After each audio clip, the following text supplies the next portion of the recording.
大家好，終於嚟到我哋北疆大環線之旅嘅最終回啦！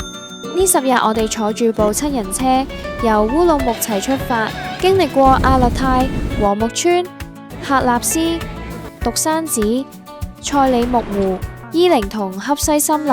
今日終於嚟到呢集嘅主角那拉提空中草原，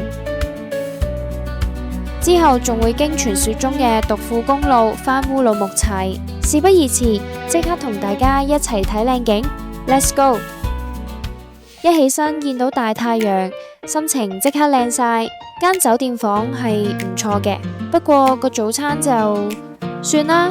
其實除咗烏魯木齊嗰間之外，呢幾日嘅早餐都係志在填飽個肚。同大家講個極驚險嘅小插曲，那拉提自駕入園係要朝早搶飛嘅。前一晚旅行社仲同我哋打晒底，話萬一搶唔到有咩 A 方案 B 方案，我哋連補償送2個鐘騎馬都傾好晒。點知今朝思道小馬哥竟然話佢靠神仙手速搶到啦，真係要俾個叻佢喎。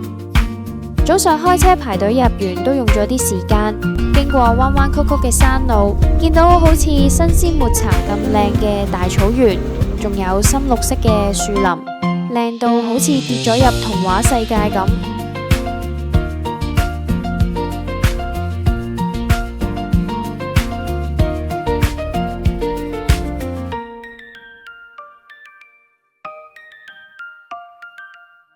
同團嗰個內蒙女仔拼命咁將半個身伸出車外影相，伸到咁出，真係會影得靚啲咩？小馬哥多次提醒佢小心啲，話如果部電話飛咗落山，佢係唔會幫手執返嘅。話咁快，實體門票上面個無敵美景就出現喺我哋眼前啦！我哋第一站去到天界台，呢度係那拉提最經典嘅高山觀景台，沿住樓梯爬上去，一望無際嘅立體草原，連住遠處嘅雪山，企喺度真係有種被天地包圍嘅震撼。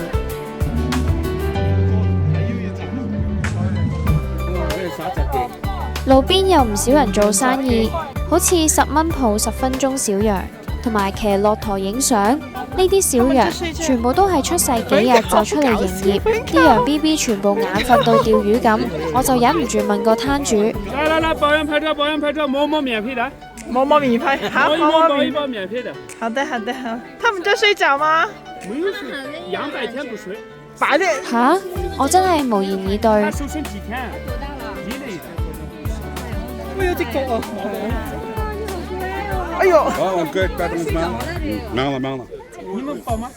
行到最高，望出去風景真係一流，跟住去下一站天目台。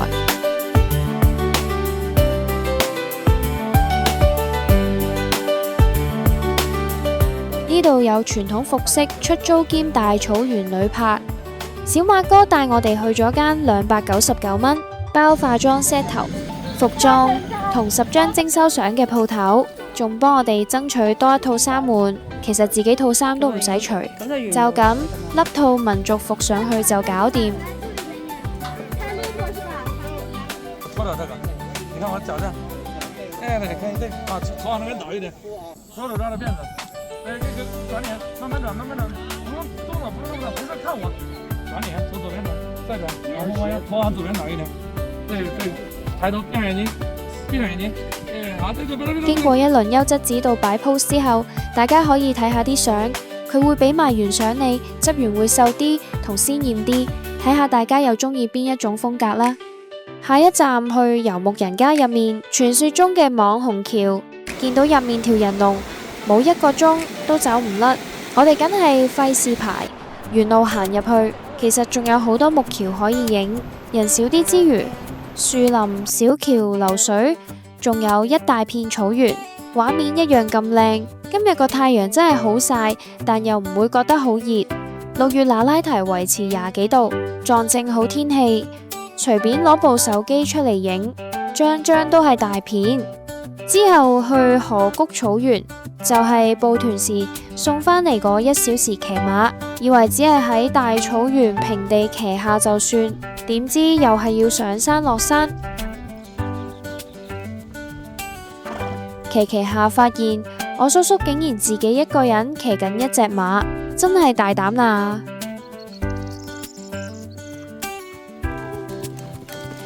我哋上到山頂，影完合照，先見到佢喺後面上嚟。原本佢隻馬行得慢過我哋，最後隻馬竟然識得自己帶佢上返山，真係叻仔。不過上到嚟，斑馬大哥完全當我哋透明，只係掛住瘋狂開餐。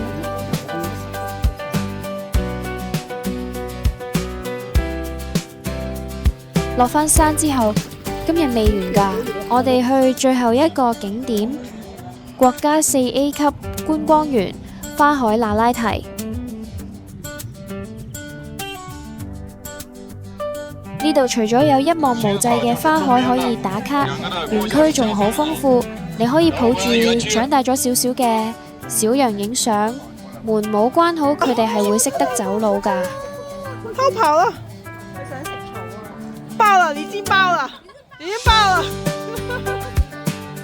挑戰傳統射箭，仲可以走入哈薩克族嘅氈房，有專人講解地道嘅游牧文化。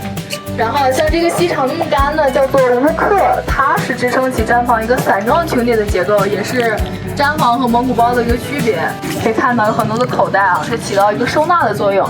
再一個呢，它也是哈薩克族女孩出嫁時的一個嫁妝。所以他們常年生活在草原上，然後呢，像這種結實耐用又具有保暖玩足全日，終於去食飯，見到日落緊，即係代表又到夜晚10點啦。出發去餐廳，今晚有跳舞表演睇。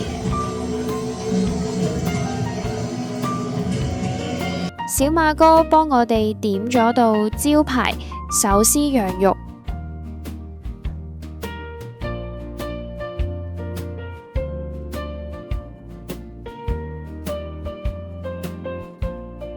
睇住啲羊肉，仲有煙飛出來，熱辣辣又唔酥，真係大滿足。第9日，今日要由那拉提走獨庫公路返烏魯木齊，總路程大約500公里，實際行車時間要7至9小時，視乎塞唔塞車。所以小馬哥一早就提醒我哋要7點出發，錯開車流高峰。點知一出發就俾前面幾隻馬塞住，好在有公安過嚟指揮交通，幾隻馬先識得過馬路。好在行得快，因為後面仲有另一批馬準備過。過多陣又遇到牛群，今次牧民直接揸住電單車趕牛，真係完美示範咩叫科技改變生活呀！仲有樣嘢好搞笑，原來公路啲公廁係朝早9點先開門營業，真係忍少陣都唔得。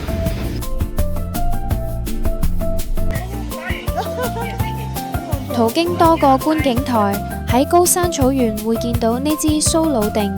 成吉思汗打天下嗰陣，呢支三叉戟就係佢哋嘅軍旗同戰神化身。家陣喺高海拔牧區或者公路邊見到佢，就代表當地蒙古族同胞希望藉住呢個守護神，保佑風調雨順、牛羊肥壯。不過今日天氣唔太好，喺高海拔地方只睇到雲同埋灰灰嘅景，仲落埋雨。小馬哥怕落雨，獨庫公路會塞車，決定轉走另一條路。睇到呢班羊群，就知道嚟到巴音布魯克濕地草原。呢群黑頭白身大屁股嘅羊咩咩，就係當地獨一無二嘅巴音布魯克黑頭羊，又叫查藤大美羊。仔細睇羊背上有一道藍色噴漆，係牧民做嘅專屬記號。佢哋平時食高原野草，飲天山雪水，肉質特別滑嫩，而且一啲騷味都冇，係新疆羊肉嘅頂級極品。睇到我又想起羊肉串啦。路經開闊嘅高山濕地，我哋拎咗放咗好多日嘅狼去餵野生嘅紅嘴鷗。之後嚟到 G2 100國道高原公路竹口觀景台，海拔約3030米，可以遠眺終年不化嘅天山雪山白頭，非常壯觀。差唔多到晚上7點幾，我哋終於返到烏魯木齊。小馬哥帶我哋去買手信，呢度啲嘢比大巴扎仲要平少少。晚上9點幾，小馬哥帶我哋去食地道嘢，全權交俾佢點菜。我哋叫咗啲泡菜同埋涼拌沙葱，高海拔嘅野生沙葱，完全冇普通葱嘅辛辣味，非常清爽。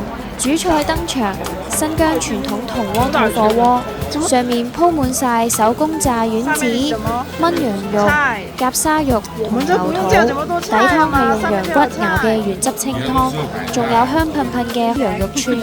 小馬哥仲即場教我哋調配土火鍋嘅混醬，味道簡直一絕。